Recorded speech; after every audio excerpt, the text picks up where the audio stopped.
সরকারি হাসপাতালে নেই ডোপ টেস্টের কিট, তাই বন্ধ পরীক্ষা। সনদ প্রত্যাশীরা ফিরে যাচ্ছেন খালি হাতেই। 7 মাস ধরে গাইবান্ধা জেলা হাসপাতালের এ চিত্র। ড্রাইভিং লাইসেন্স, চাকরির আবেদন ও নিয়োগ প্রত্যাশীদের প্রয়োজন হয় ডোপ টেস্টের রিপোর্ট। তাই নিজ এলাকায় এই টেস্ট না হওয়ায় যেতে হচ্ছে পার্শ্ববর্তী জেলায়। ভোগান্তির সঙ্গে বাড়ছে খরচ। গাইবান্ধা মনে হয় 400-500 টাকা হলে মনে হয় সবকিছু হচ্ছে, এমন একটা মনে হয়। কিন্তু ওখানে 1700-1800 কেউ 5000 টাকা বসে দেখতেছে। এখানে বলতেছে কিট নাই, আমাদের ব্যবস্থা নাই, অনেক দেরি হবে, যার কারণে আমরা অনেক হয়রানি হচ্ছি।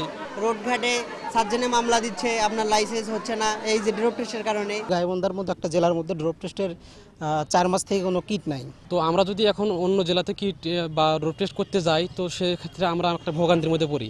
জেলায় ড্রপ টেস্ট বন্ধ থাকায় বিপাকে বিআরটিএও।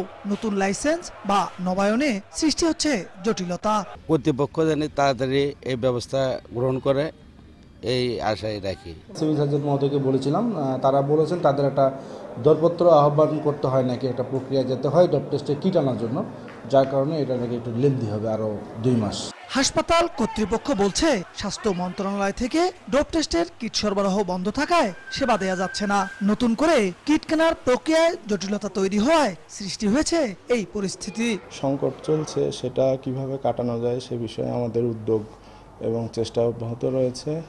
গত অর্থ বছরে আমরা কিছু সমস্যা পার করেছি, সেগুলো এই বর্তমান অর্থ বছরে যাতে দ্রুত সমাধান করা যায় সে বিষয়ে আমাদের উদ্যোগ গ্রহণ চলমান।